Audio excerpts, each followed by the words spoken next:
Sebelumnya gue izin untuk request dulu ya teman-teman ya, karena untuk beberapa teman-teman yang mungkin belum bisa ikut. Oke, sebelum kita mulai, gue ingin menyapa sekali lagi, thank you untuk Hansen, Anfield, Sherlyn, Steffi, Randy, Nasya, dan Pajar Woko yang sudah mau hadir. Sorry ini udah denger perbincangan mengenai sekolah yang cukup baik untuk kita diskusikan sama-sama nih ya. Sebelumnya kita mau doa dulu, kita mau doa ya. Tuhan, kami mengucap syukur untuk kebaikan, untuk kemurahan, untuk sekali lagi Tuhan izinkan kami menikmati dinginnya Bandung. Tapi kiranya rasa dingin, hawa yang dingin tidak membawa kami dalam rasa kantuk, sehingga kami menjadi bosan, bahkan menjadi tidak bersemangat kala bicara tentang menjadi anggota gereja. Kiranya Tuhan, pembahasan yang dibawakan oleh Pak Jarwoko membawa kami dalam sebuah sukacita, membawa kami dalam sebuah pengharapan, bagaimana menjadi anggota gereja yang baik. Terima kasih Tuhan, kami serahkan waktu ke depan di dalam nama Tuhan Yesus, kami telah berdoa dan mengucap syukur. Amin. Mari Pak Jarwoko. Oke, baik, terima kasih. Selamat malam teman-teman ya. Oke, saudara-saudara, malam hari ini kita akan sama-sama membahas satu topik ini ya, bagaimana menjadi anggota gereja. Wah, itu mungkin bersifat administrasi gitu ya. Nah, sebagian besar ya ini hal-hal yang saya ambil itu kalau saudara-saudara sudah dibaptis, saudara akan membaca buku ini ya. Wah, kelihatannya ini namanya buku pelajaran katekisasi umum. Kemudian ada juga kalau saudara punya ini tata gereja GKI Mamanat Pistus, saudara akan tahu apa yang kita bahas pada malam hari ini. Kita tadi sudah berdoa, kita langsung saja kita tunggu poinnya bagaimana kita menjadi anggota gereja. Mungkin kita ada yang berkata, ya karena dari kecil, dari anak-anak, saya sudah bergereja di situ. Otomatis saya juga mungkin jadi anggota gereja tempat itu. Ada orang tua saya, ada kakek nenek saya, ada nyaung, ada nyama, semuanya jadi anggota gereja di situ, bergereja di situ. Pasti saya otomatis menjadi anggota gereja. Apakah seperti itu? Nanti kita akan bahas. Kalau kemudian ada pertanyaan lagi, kalau sudah pasti jadi anggota gereja, apa yang menjadi bagian saya atau bila dikatakan hak saya dan tanggung jawab saya sebagai anggota gereja? Apakah nanti pas waktu ada pernikahan pasti saya dilayani? Ataukah nanti waktu kita tidak tahu ya, dipanggil Tuhan atau Tuhan memanggil saya, pasti saya dilayani untuk acara-acara kematian dan lain sebagainya. Apakah orang tua saya juga demikian? Nah, saudara, malam hari ini kita akan sama-sama belajar bagian ini. Yang pertama saya ingin mendahului dengan sebuah pertanyaan ya. Apakah gereja itu sebenarnya? Apakah gereja itu sebenarnya? Mungkin saudara ada yang mau memberikan argumentasi atau menjawab bagian ini. Sudah membahas atau sudah mengikuti katekisasi atau lain sebagainya, boleh juga. Mungkin ada yang mau menjawab, saya beri waktu sebentar ya. Apakah gereja itu? Kalau misalnya menurut saya gereja itu bukan cuma sebatas gedung, tapi jadi apa ya? Jadi ada di dalam diri kita masing-masing gitu. Walaupun kemana kita pergi ya, kita bawa gereja sebagai sebagai satu komunitas gitu. Nggak cuma terbatas berbentuk gedung aja sih. Oke, thank you Hansen. Jadi gereja bukan sebatas gedung, tapi kita ini yang tergabung di dalam terhisap di sana itu gereja juga. Boleh. Ada satu lagi. Respon. Saya lama tidak bertemu dengan teman-teman semua ya, saudara-saudara ya. Anfil, bagaimana Anfil? Ya, malam Pak. Ya, mukamu kok nggak ada. Aduh.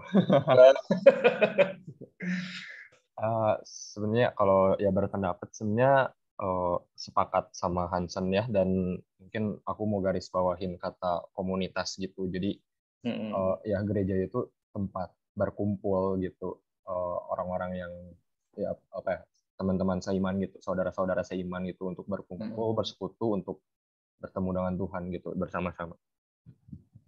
Oke, ya betul juga ya. Thank you teman-teman dan saudara-saudara sudah merespon bagian ini ya, menarik ya. Kita punya konsep gereja. Ada orang yang berkata ya gereja itu gedung itu, ada GKI, ada GKI, ada macam-macam ya. Itu gereja. Kalau saudara sudah dibaptis atau sudah mengikuti katekisasi, mungkin apakah sudah ada yang dibaptis? Hansen sudah? Belum. Oh, Hansen sudah. Mungkin teman-teman yang lainnya. Sudah juga. Oh, sudah juga. Oke. Ya, mungkin sudah mengikuti ini. Betul ya. Gereja itu yang dimaksud kalau saudara membaca di buku itu dikatakan begini. Yang dimaksud dengan gereja adalah jemaat, bukan gedung tempat ibadah. Gereja adalah orang-orang yang dihimpun, dilindungi, dan dipelihara oleh Roh Kudus, dan firman dalam satu persekutuan orang percaya yang benar dari permulaan dunia sampai akhir zaman. Itulah gereja. Nah, gereja itu bukan semata-mata gedung, tetapi jemaat, ya kita yang datang bersekutu disebut gereja. Kemudian menjadi sebuah pertanyaan bagi saya. Terus mengapa saya harus menjadi anggota gereja? Ya, mengapa saya harus menjadi anggota gereja? Sekali lagi dari buku pelajaran katekisasi umum, kita akan mendapatkan di sana sebuah pernyataan ya.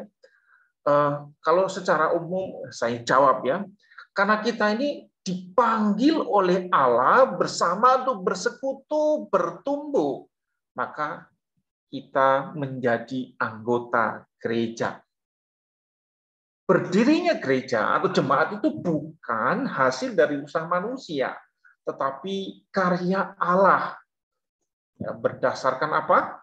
Orang-orang yang datang berhimpun di sana bukan atas kemauan mereka sendiri, tetapi berdasarkan pilihan Allah atau panggilan Allah melalui Tuhan Yesus Kristus. Orang-orang pilihan dipanggil sebagai anak-anak Allah, maka jemaat harus selalu berhimpun bersama-sama, bersekutu, berdiri, dan bertumbuh di dalam Kristus. Maka itu sangat penting sekali menjadi anggota gereja.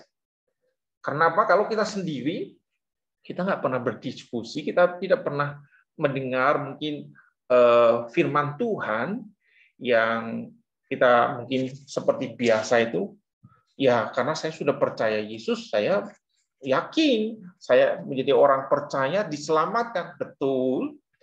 Tetapi kita juga perlu bertumbuh, semakin hari berkembang, dan kita memerlukan namanya keanggotaan gereja. Kalau saudara, kenapa kok begitu penting sekali ya gereja itu? Karena gereja juga memiliki visi misi daripada Allah. Kalau saudara membaca Ibrani 10 ayat 25, saya akan membacakan hari ini singkatnya.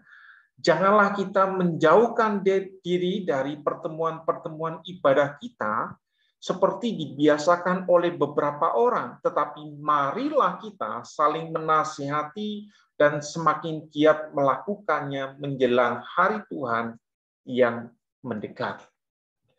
Jadi persekutuan itu penting. Jangan sampai kita menjauhkan itu. Nah, saudara, kalau ada perumpamannya, saudara, kalau masing-masing kita ini adalah api, bara api. Kalau berkumpul, kita semakin berkumpul, semakin panas dan akan tahan banyak ujian. Tetapi kalau kita memisahkan diri, maka kita hari lepas hari rasanya akan menyusut, tidak ada penguatan di sana. Maka itu perlu sekali menjadi anggota gereja. Lalu pertanyaannya, bagaimana? Ini yang penting ya, ini secara praktis. Bagaimana saya harus menjadi anggota gereja? Mungkin ada yang bisa menjawab, bagaimana saya harus menjadi anggota gereja? Datang aja ke gereja, gitu ya. Pasti jadi anggota gereja. Saudara, kalau kita membaca di tata gereja, ada 4 dasar kita menjadi anggota gereja. Atau ada 4 pengertian tentang keanggotaan gereja. Kalau saudara membaca di tata gereja halaman 48 dan seterusnya, itu mencatat demikian. Ada 4 dasar itu apa saja? Yang pertama itu anggota baptisan kudus GKI. Nanti kita akan membahas itu. Kemudian yang kedua, anggota CD. Yang kedua tadi ya. Ketiga, anggota atestasi. Apa penjelasannya nanti kita akan bahas bersama-sama. Kemudian yang keempat, bagi orang yang telah mengikuti kebaktian. Mari kita bahas satu persatu ya, bagian ini. Yaitu bagaimana kita menjadi anggota gereja. Kita lihat pengertiannya dulu. Anggota baptisan kudus GKI terdiri atas 2 hal baptisan ini. Pertama adalah anggota baptisan kudus anak. Yaitu setiap orang yang telah menerima baptisan kudus anak dan telah tercatat dalam induk atau buku induk anggota. Saudara, kalau sudah dibaptis, baptis anak, saudara sudah tergabung di dalam keanggotaan. Nah, kemudian baptisan yang kedua adalah anggota baptisan kudus dewasa, yaitu setiap orang yang mengaku percaya dan telah menerima baptisan kudus dewasa serta tercatat dalam buku atau induk anggota GKI. Saudara sudah dibaptis, saya tahu tadi sudah ada yang dibaptis, mungkin saudara-saudara yang lain juga sudah dibaptis anak, sudah jadi anggota. Lalu yang kedua, anggota CD. Yaitu setiap orang yang telah menerima baptisan kudus anak dan telah mengaku percaya serta tercatat dalam buku induk anggota GKI. Ya, ini CD. Kemudian atestasi yang ketiga. Yaitu setiap orang yang telah menerima baptisan kudus CD di gereja lain yang seasas, asas dan seajaran itu seperti apa, nanti ini adalah pembahasan yang berbeda, ini lebih jauh lagi, itu anggota jemaat di luar anggota GKI wajib melalui proses katekisasi.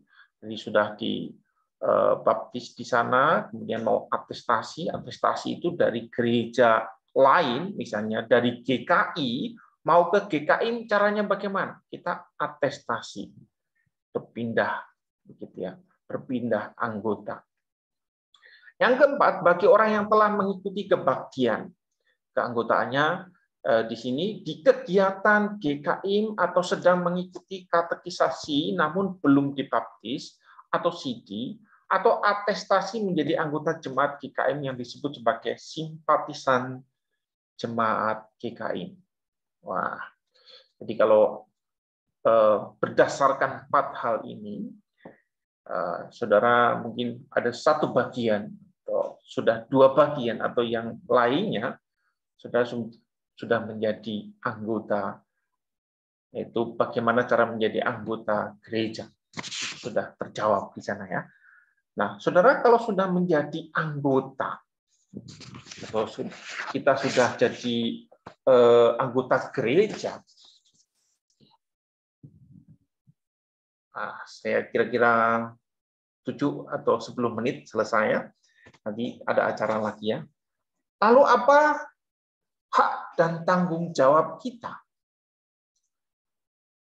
Ya, kalau secara umum kita mendapatkan pengembalaan. yaitu pembinaan tentang firman Tuhan dari gereja kita, GKI.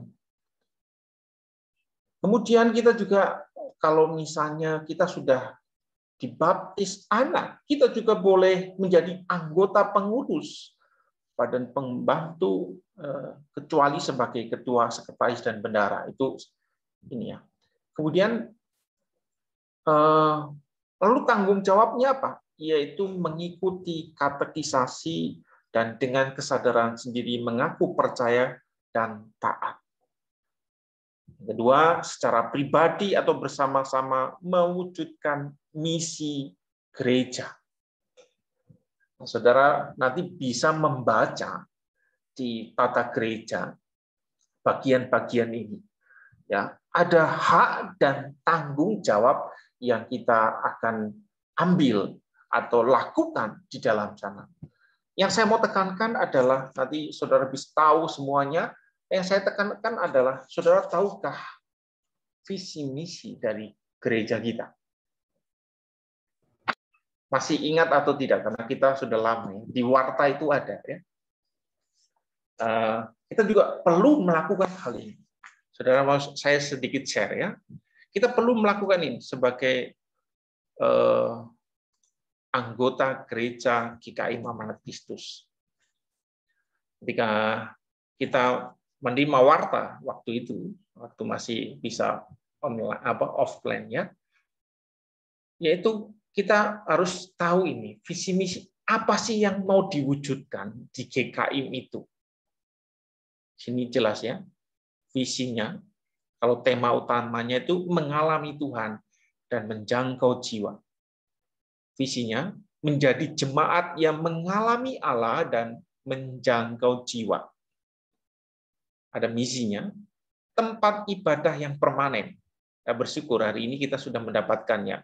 Sejak corona itu ada, Tuhan memberkati gereja kita. Kemudian yang kedua, penanaman nilai-nilai sola experientia. Ini dua hal ini kita perlu pelajari ya.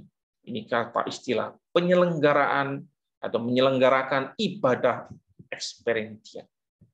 Yang keempat, mendorong jemaat untuk menjangkau jiwa baru. Kelima, mencapai jiwa baru 150 orang. Saudara, apa yang kita perlu kerjakan atau kita bersama-sama sebagai anggota di dalam bergereja itu? GKI Amanat Kristus punya visi misi seperti itu.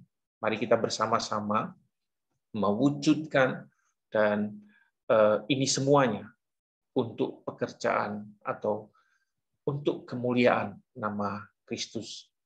Biarlah gereja Tuhan dipakai oleh Tuhan menjadi alatnya sebagaimana Tuhan punya kerinduan di dalam visi misi gereja Amanat Kristus ini. Saudara-saudara, untuk lebih jelas ya, saudara nanti kalau belum punya tata gereja atau katekisasi, boleh kontak ya, nanti bisa dikasih atau mungkin dikirim lewat WA atau email saudara. Ya, demikian sharing dari saya. Ini ada selanjutnya ada acara di Picket Room. Silahkan menginjil kalian. Terima kasih.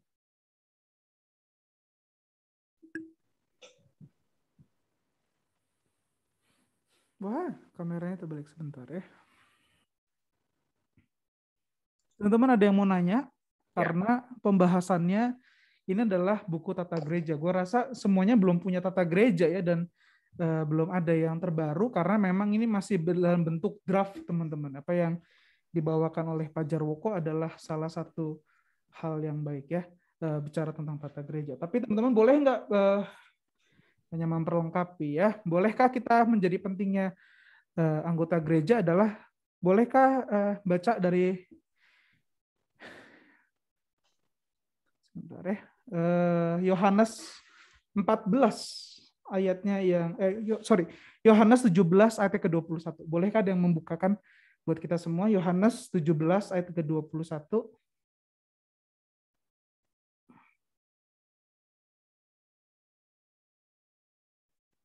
Yohanes 17 ayat ke-21. Anyone want Oke. to read? Please. Gue ya. Boleh. Yohanes 17 ayat ke-21. 20 dan 21 boleh. 20 dan 21 bentar.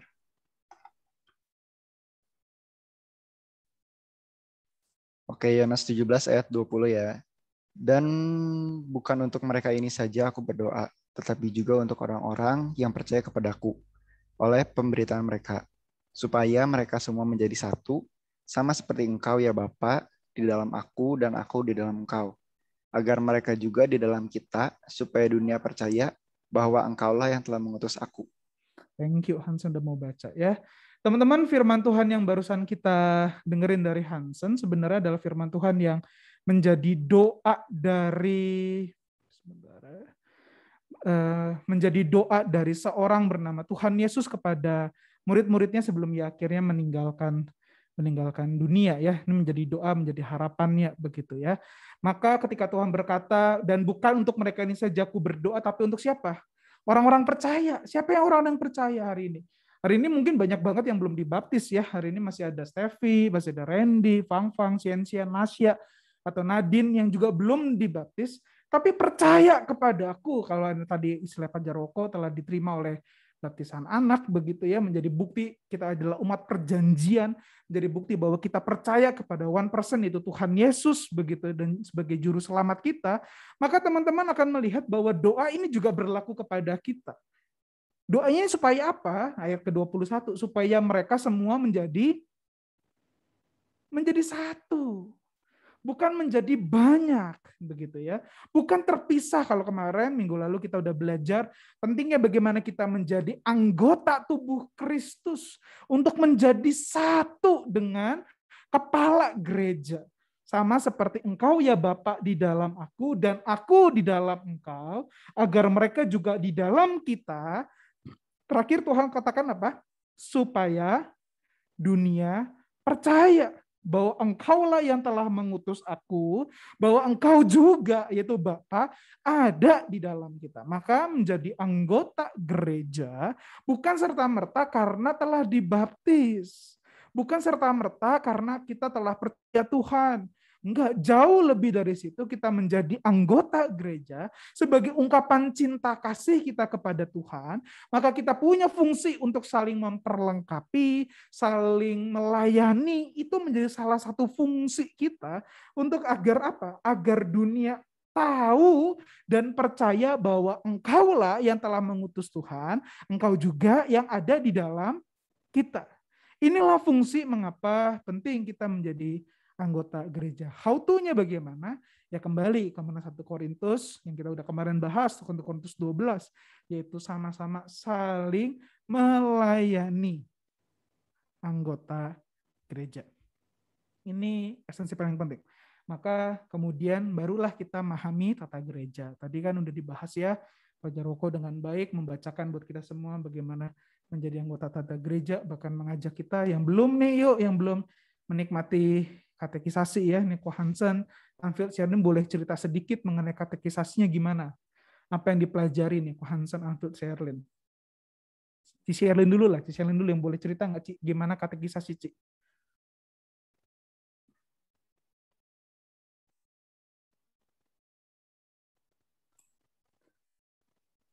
Katekisasinya gimana Ci? Ngapain aja Ci di katekisasi Ci? Ya bersekutu gitu sih. Terus ngebahas tentang bahas apa Ci? Materinya gitu sih, kayak misalnya yang tadi yang kayak siapa gereja tuh apa sih sebenarnya? Terus yang membahas tentang Roh Kudus. Bahas apa lagi Ci? Banyak ya Ci ya? Banyak nggak Ci? Kenapa? Banyak nggak? Setidaknya ada 9 minggu ya, hampir 10 minggu ya. Belajar katekisasi ya. Gimana kok Anfield? Tadi Ci Sherlyn ya banyak bahasnya ya. Bersekutu kita bahas secara esensi mengenai kekristenan ya. Thank you Ci Sherlyn. Anfield gimana? Ya, kalau misalnya menurut gue itu katekisasi itu sebenarnya jadi salah satu kesempatan kita juga untuk apa ya? Mungkin untuk menjawab pertanyaan-pertanyaan yang mungkin kita tanyakan seumur hidup kita gitu loh tentang kekristenan gitu. Soalnya kan emang mungkin kebanyakan orang Kristen itu ketika dari kecil diajarin oleh orang tuanya untuk menganut Kristen dan ya dia jadi Kristen gitu, tapi dia sendiri tuh kayak bingung apa yang dia anut gitu. Nah, katekisasi ini tuh ya jadi wadah gitu untuk mungkin menjawab kebingungan-kebingungan kalian juga gitu. Good. Good Tuhan ya. Ini untuk menjawab, mempersiapkan ya. Kalau Hansen gimana nih yang udah menerima katekisasi? Sebenarnya seru sih bisa ngobrol tentang cara pandang kita yang ternyata salah ataupun yang ternyata harus dibenerin juga dalam katekisasi. Terus kita juga belajar hal yang kita apa ya nggak biasanya dapat di dalam firman tiap minggunya gitu atau misalnya di bahasan tiap komunitas tertentu gitu. Itu sih menarik sih. Bisa ngobrol lebih dalam lah tentang Alkitab, tentang apa itu Tuhan, tentang apa itu gereja dan ya so much fun lah. So much fun ya. Nah, iya dong. Ya.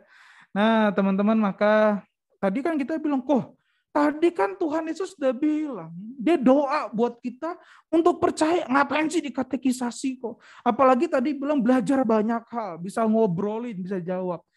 Teman-teman, kenapa penting katekisasi ya? Katekisasi itu namanya katekism ya, atau dalam bahasa Yunaninya yaitu katekeo, artinya adalah to teach orally, adalah mengajarkan secara langsung mengenai doktrin, sehingga ketika kita percaya sama Tuhan, kita tidak hanya berdasarkan perasaan. Ya, karena perasaan itu bisa up and down. Kamu hari ini bisa suka sekali makan bakso, tapi besok belum tentu suka.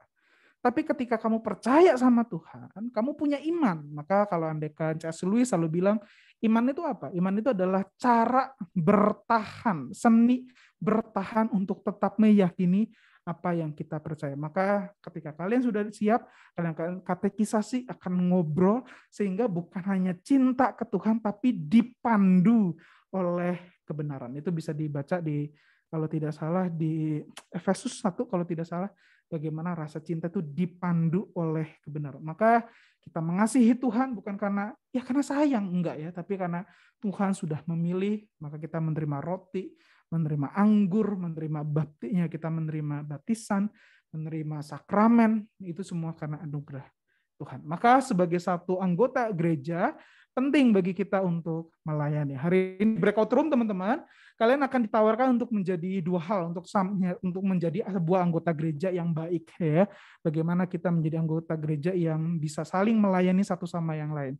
Gue bagi menjadi dua. Pertama adalah backstage dan front stage ya. Ini backstage itu adalah teman-teman yang melayani di belakang panggung. Misalnya banyak hal yang melayani di belakang panggung.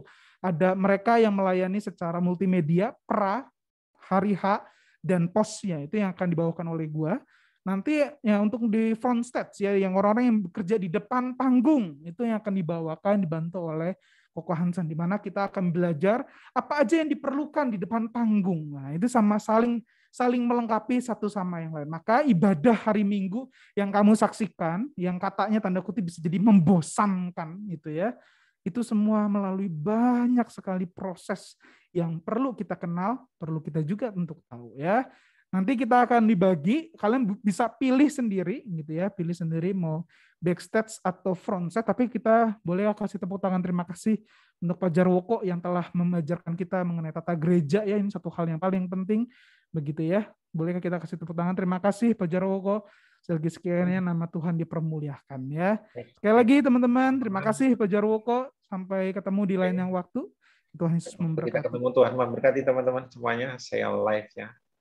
Terima kasih teman-teman. Silahkan ya bisa milih mau di break stage atau front stage.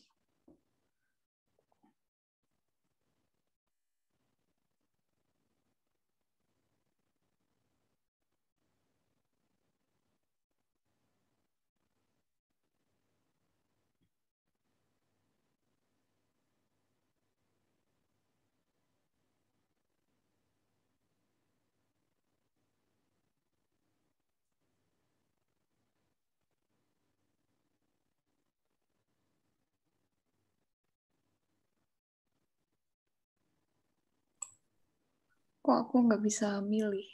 Nggak bisa milih. Sebentar ya. Kamu mau apa? Back atau front? Front. Front. Good. Nasya bisa? Randy bisa?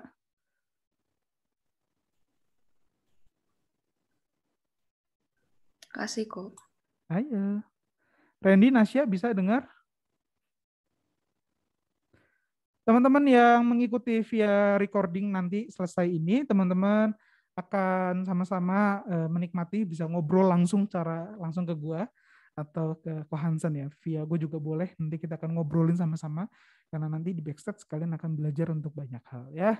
Teman-teman sampai ketemu. Kira sekali lagi anugerah yang berasal dari Tuhan terus menopang kehidupanmu mulai dari hari ini sampai Maranatha. Amin ya. See you teman-teman. Kapan gabung ke kita? Ditunggu ya. Dadah.